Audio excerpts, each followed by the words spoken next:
अरे अभी तो शेर आया ही नहीं, गरजा ही नहीं, तुम लोग पहले ही घबरा गए। लेकिन अच्छा लगा, ये डर होना चाहिए। आंखों में प्रधानमंत्री मोदी का ये खौफ ऐसे ही बना रहना चाहिए तुम लोगों के।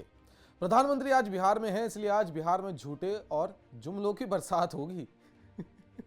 मुर्दा भी हंस पड़े लालू यादव की इस बात पर। बेशर्मी की हद देखो कि 250 करोड़ का चारा घोटाला करने, नौकरी के बदले गरीबों की जमीन हड़पने, लूट, हत्या, बलात्कार और माफियाओं को पनाह देकर बिहार में जंगल राज लाने के अलावा तुमने किया क्या है? श्री लालू प्रसाद यादव जी, अपने कर्मों की सजा भुगत रहे हो और ऐसे भुगतते रहोगे। बिहार की जनता ने तुम्हें पूरी तरह से इसलिए नकार दिया है। सोच हुए खाकर बिल्ली हज को चली। वाह क्या बात है। डर लाजमी है भाई। लोकसभा में 240 सीटें क्या आई, ये सब एक एक कर उछलने लगे। मतलब मोदी जी शरीफ क्या हुए, सारा ऑपोजिशन ही बदमाश बन गया। क्या बात है।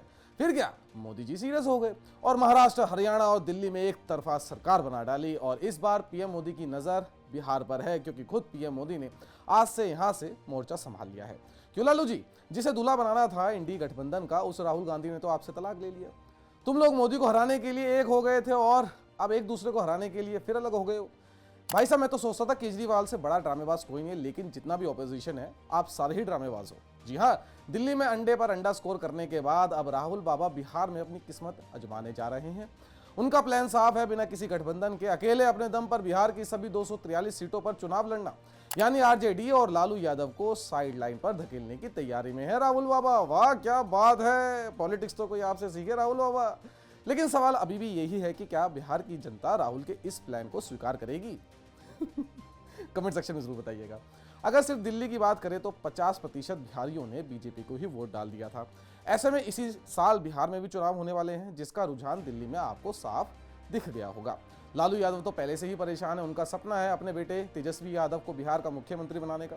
लेकिन राहुल गांधी ये कि मानते नहीं। जैसे केजरीवाल को बर्बाद किया, वैसे मुझे लगता है कि अब आरजेडी यानी कि श्री लालू प्रसाद यादव और श्री तेजस्वी यादव को बर्बाद करने का इनका प्लान है। दूसरी तरफ प्रधानमंत्री नरेंद्र मोदी और मुख्यमंत्री नीतीश कुमार की जोड़ी बिहार को योजनाओं से लुभाने में लगे हुए हैं। पीएम किसान योजना की 19वीं किस्त, गोकुल मिशन और रेलवे प्रोजेक्ट्स, ये सभी मोदी की चुनावी तीरंदाजी का हिस्सा है। लेकिन क्या ये योजनाएं बिहार की जनता का दिल जीत पाएंगी? क्या नीतीश कुमार की सुशासन की छवि और मोदी के विकास के नारे के साथ मिलकर एनडीए को बिहार में जीत मिल पाएगी? क्योंकि बिहार में जातीय समीकरण बहुत बड़ा रोल प्ले करता है। ध्यान से सुनिएगा। ऐसे में राहुल गांधी के इस मुद्दे पर एनडीए ये चुनाव कैसे लड़ेगी, ये देखने वाली बात होगी। इसलिए दोनों यानी कि कांग्रेस और लालू प्रसाद यादव, तेजस्वी प्रसाद यादव की जोड़ी आपको बिहार का चुनाव साथ ही लड़ते नजर आएंगे। हाँ, सीटों के बंटवारे को लेकर थोड़ी खींचतान देखी जा सकती है, लेकिन चुनाव ये दोनों साथ ही लड़ेंगे। वहीं कांग्रेस के अंदर भी दो घड़े साफ नजर आ रहे हैं। एक घड़ा गठबंधन के साथ चुनाव लड़ने की बात कर रहा है, तो दूसरा घड़ा अकेले चुनाव लड़ने पर अड़ा हुआ है। क्या कांग्रेस इस अंदरूनी लड़ाई से बाहर निकल पाएगी या फिर से ये लड़ाई उनकी हार का कारण बनेगी?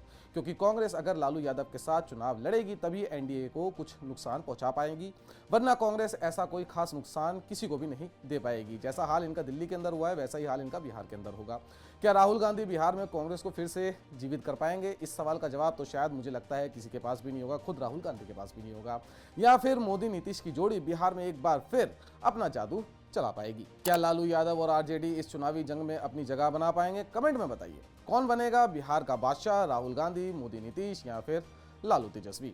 अगर आपको ये वीडियो पसंद आई है तो लाइक करें, शेयर करें और हमारे चैनल को सब्सक्राइब करना ना भूलें, क्योंकि राजनीति की हर बड़ी खबर हम आप तक पहुंचाते रहेंगे। आयन भारत को सब्सक्राइब कर लीजिए।